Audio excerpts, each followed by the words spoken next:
খবর চিন্তিত মনে হচ্ছে আপনার। বাবা গেছিলাম মেডিকেলের মধ্যে, কিন্তু মেডিকেলে যাওয়ার পরে টেনশনটা বেড়ে গেল। এদেশের আসলে চিকিৎসা সেবার উপরে আমার একেবারে আস্থাই উঠে গেল বাপ। কেন চাচা কি হয়েছে? ওরে বাবা, আগে এই মেয়েকে একটু পানি খেয়ে থাকতো বাপ।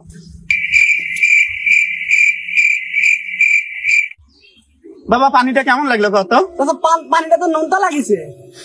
নোনতা লাগিছে? গোলামের বেটারা আমার কইতেছে ভাই আমার প্রসাবের মধ্যে বলো সুগার পাওয়া গেছে, তাইলে মিষ্টি লাগতো না তুই।